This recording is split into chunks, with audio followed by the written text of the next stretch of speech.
Some of the challenges that we've faced actually putting this race together, we haven't had a race in the last 2 years because of COVID.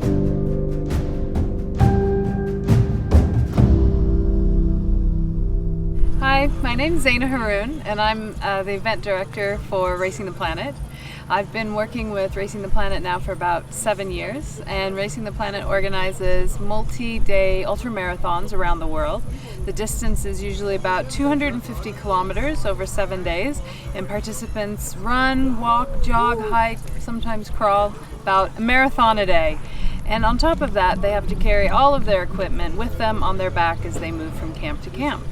Some of the challenges that we've faced actually putting this race together, so it's been quite difficult. We've been wanting to have a race, but there's been lots of things that have come up and stopped us, so there's been a lot of back and forth, but we've finally been able to pull it off. And right now we are in Georgia, which is the 12th annual Racing the Planet Ultramarathon, which used to be called our roving race.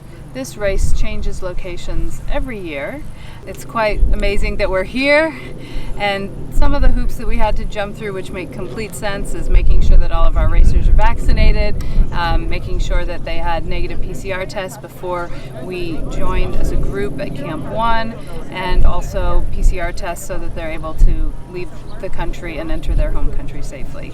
But all these small extra logistical steps have really been worth it, because we've been able to enjoy the countryside and travel and meet with our long lost desert friends over the last 7 days.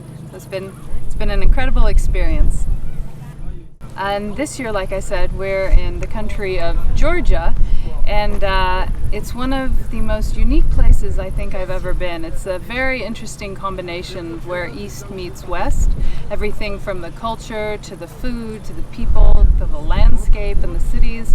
We've been very privileged to be in the southwest corner of the country called Javakheti, which is an area that has no tourists at all, completely undiscovered, and we've been able to explore this countryside. And it's quite a challenging course for our racers. There's been quite a lot of elevation gain over the 7 days, but they've done really well, and the weather as well has been quite challenging. We're supposed to be in the summertime, and right now it's a beautiful day, but there's been rain and wind and lightning and thunder and even a hailstorm before the race started. But all of it has made it completely worth it to be in this beautiful location, and we're about to start the final footsteps into the ancient cave monastery of Vardzia and finish off the race. They'll get a medal and some wine and beer at the end.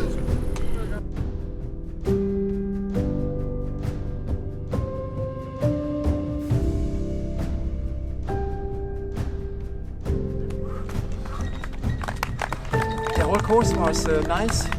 Quite hard anyway, and I'm happy to be here and to finish the race. I appreciate a lot the mountain sections.